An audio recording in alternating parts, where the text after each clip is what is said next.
ಈ ಸಂದರ್ಭದಲ್ಲಿ ಹೇಳಲಿಕ್ಕೆ ನಾನು ಬಯಸ್ತೇನೆ. ಇದಲ್ಲದೆ BJPಯ ಸಂಸತ್ ಸದಸ್ಯರ ಹೇಳಿಕೆ, ಸಂವಿಧಾನವನ್ನು ಬದಲಾವಣೆ ಮಾಡ್ತೀವಿ, ಅದಕ್ಕೋಸ್ಕರ ನೀವು 400 ಸೀಟ್ ನಮ್ಗೆ ಕೊಡಿ ಅಂತ ಇದೆಯಲ್ಲ, ಇದು ಪ್ರೈಮ್ ಮಿನಿಸ್ಟರ್ ಮೌನತೆ, BJP ಸಂಸದರ ಮೌನತೆ. ಮೌನಂ ಸಮ್ಮತಿ ಅಲ್ವೇ? ಮೌನವಾಗಿದ್ದರೆ ಸಮ್ಮತಿ.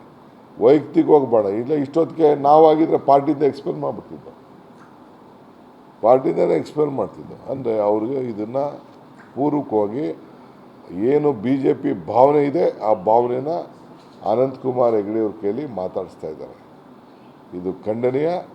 ಇಡೀ ರಾಜ್ಯದ ಎಲ್ಲ ಕಾರ್ಯಕರ್ತರಿಗೆ, ಜನರಿಗೆ, ಎಲ್ಲರೂ ಕೂಡ ನಾವು ಕರೆಯನ್ನು ಕೊಡ್ತಾ ಇದ್ದೇವೆ. ಇದರ ವಿರುದ್ಧ ಹೋರಾಟ ಮಾಡಬೇಕು. ಬಾಬಾ ಸಾಹೇಬ್ ಅಂಬೇಡ್ಕರ್ ಕೊಟ್ಟಂಥ ನಮ್ಮ ಸಂವಿಧಾನವನ್ನು ನಾವು ರಕ್ಷಣೆ ಮಾಡಿಕೊಳ್ಬೇಕು. ಹಿಂದೆ ಪ್ರೈಮ್ ಮಿನಿಸ್ಟ್ರು ಏನು ಭಾಷಣ ಮಾಡಿದ್ದಾರೆ ಅದ್ರ ಬಗ್ಗೆ ಕೂಡ ತಾವೆಲ್ಲ ಆಲೋಚನೆಯನ್ನು ಮಾಡಬೇಕು. ಹೇಳೋದೊಂದು ಮಾಡೋದೊಂದು. ಇದ್ರ ವಿರುದ್ಧ ಜನ ಆಕ್ರೋಶವನ್ನು ವ್ಯಕ್ತಪಡಿಸಬೇಕು ಅಂಥೇಳಿ ಈ ಗುಲ್ಬರ್ಗಾದ ಈ ಒಂದು ಗಂಡು ಭೂಮಿಯಿಂದ ಮಾತಾಡಲಿಕ್ಕೆ ನಾನು ಪ್ರಯತ್ನ ಮಾಡ್ತಾ ಇದ್ದೇನೆ.